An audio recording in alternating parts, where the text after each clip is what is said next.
চাওক, আজি কংগ্ৰেছ দলৰ যি তথাকথিত যোগদান কাৰ্যসূচী হৈছিল তাত এটা অতিকে গুৰুত্বপূৰ্ণ নিন্দনীয় কথা কোৱা হৈছিলে যে আমি ধুবুৰীক শিৱসাগৰক তিনিচুকীয়াক আমি ধুবুৰী বনাম। ধুবুৰী মানে কি? য'ত আমাৰ কোচ ৰাজবংশী আৰু আন জনগোষ্ঠীৰ লোকসকল আছিল। বাংলাদেশী লোকসকলৰ আগমনে এতিয়া ধুবুৰীত 85% লোক বা 80% লোক বাংলাদেশী মূলৰ হৈ পৰিছে। তাত এতিয়া আমাৰ হিন্দুসকল একেবাৰে সংখ্যালঘু। এতিয়া ধুবুৰী বনাম মানে কি? তাৰমানে শিৱসাগৰ আৰু তিনিচুকীয়ালৈও আমি বাংলাদেশী আনিম। যেনেকে আমি ধুবুৰীত আমি হিন্দুসকলক সংখ্যালঘিষ্ঠ কৰিলোঁ, বৰপেটাত কৰিলোঁ, বা আমি বঙাইগাঁৱত কৰিলোঁ, বা আমি আমাৰ গোৱালপাৰাত কৰিলোঁ, তেনেকে আমি শিৱসাগৰ আৰু তিনিচুকীয়াক কৰিম। শিৱসাগৰ তিনিচুকীয়া বুলি ক'লে লগত ডিব্ৰুগড় চৰাইদেউতো যোগ হৈয়ে গ'ল।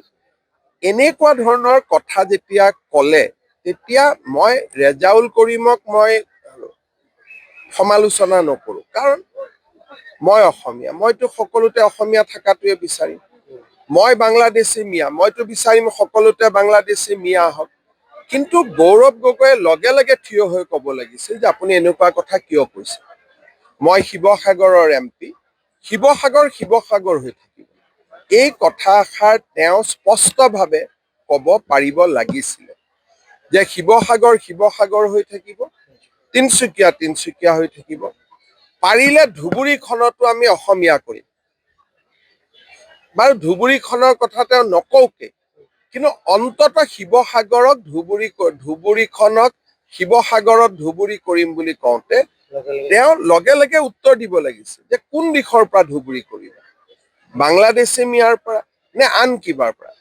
বাকী সকলোতেতো শিৱসাগৰ এনেই আগবঢ়া, শিক্ষা সংস্কৃতি সকলো ক্ষেত্ৰতেতো ধুবুৰীতকৈ আগবঢ়া হৈয়ে আছে।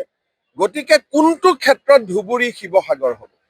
বৰ অসম নেকি? তাৰমানে বৰ অসমৰ জেগাত মিয়া অসম বুলি কৈ দিয়ক।